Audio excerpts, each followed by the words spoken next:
you might be in a position to, get to a game 7 again. But I think that right now he's lost his way a little bit. The pressure is so overwhelming. It's so overwhelming. And I think that right now, if you go to Pickard, he can play that way as far as ante up and you can rally behind him. But I think that's their only opportunity. Give Skinner a rest here to take a deep breath. What'd you think of when they pulled him?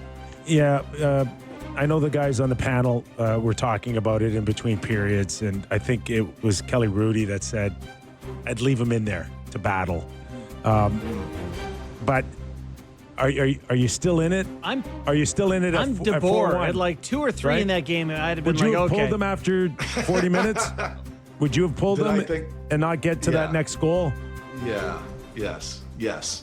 Full body of work. Yes. He hasn't had a great series. It's almost like Skinner is one of those guys. Like when you see this here, guys, he's on his belly at the hash right marks. now. The first goal of the game. There's the Verhaeghe That's one. a But the nasty first goal shot, of the though, game, Valley. I know, but he was way off, Borny. Like he didn't have angle. He didn't have squareness. He was deep. You're not going to get a save there. But again, the first goal, it's there's a lot there, and it's a broken play, but he's all over the place, and it's the panic button is being hit.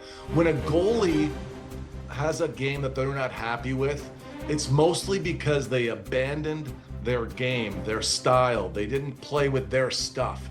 And as soon as he chases outside the post like that, that's not the way he wants to play. He knows it, and that would really infuriate him because, look, I didn't even play my game.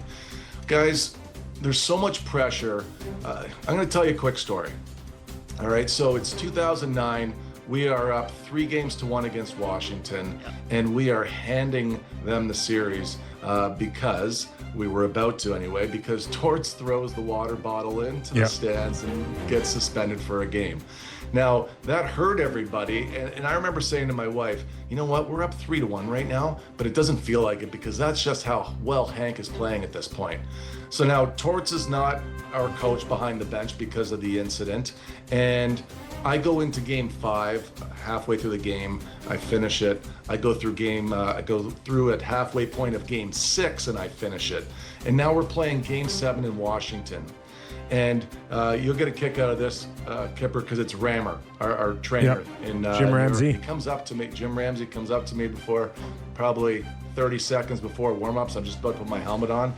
And he goes, Valley, come over here. And he opens up the training room a crack and he goes, Hank's not good. You're playing. And I was like, whoa, Rammer. Are you serious? Like I might have just crapped my pants. And he goes, I'm going to go tell Torts. I'm like, whoa. Before you tell Torts, at least see if you can find Benny, our goalie coach. And he finds Benny, brings him in, talks. Like Hank was just going through it. I mean, he was like Denny Lemieux because he, we shouldn't have been at 3-1, and then he was getting torched in 5 and 6. And now all of a sudden I'm going in. And finally Ramber comes back and he says, Valley, Hank's going to try it in warm up.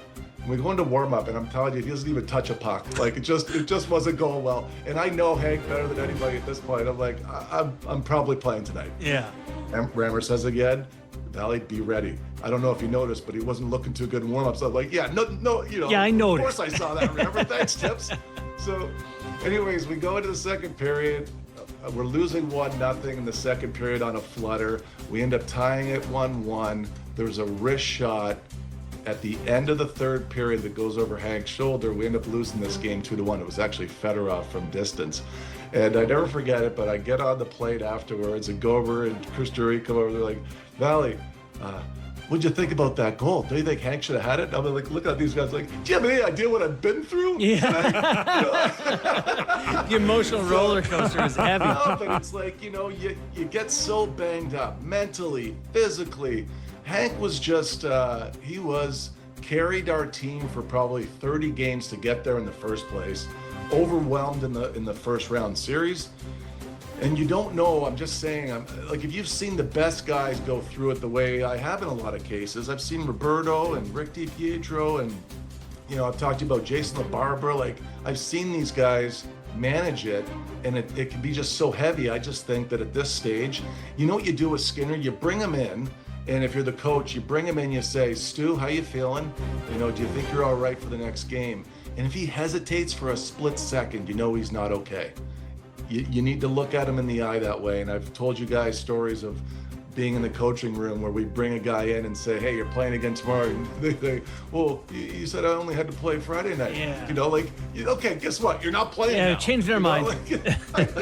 Wow. So, you need to know. And mentally, I'm just trying to explain to you how hard it can be and what it can do to the best.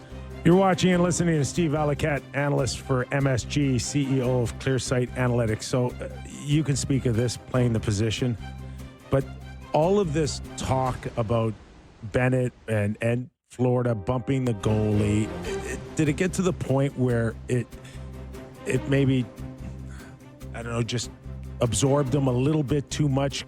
Could that be part of it? Like, I'm watching, and it's just not Skinner. Bob's gotten into it too, where it's like you're well, now. Bob's always been like that. It's looking like a thing. soccer game with some of these guys trying to draw penalties, and I think it's brutal. But could this have just overplayed its hand in Skinner a little bit? The constant talk about bumping of a goalie. I don't. You know what, Kipper? It doesn't bother anybody when they're in the game. It really doesn't. Geez, I probably shouldn't tell this story, but I will. I was. We like it when you do.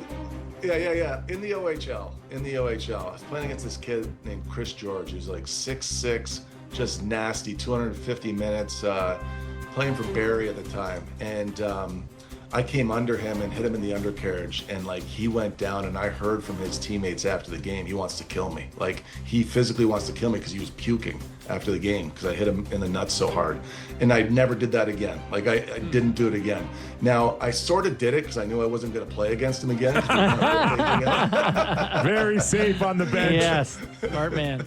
But like, I remember seeing him at what's that bar in London, Jack's. I see him in the summertime at Jack's, and man, I think he's coming for me. And I'm just getting ready to fight. I'm like, oh great, now I gotta fight George. I'm gonna get the snot beat out of me.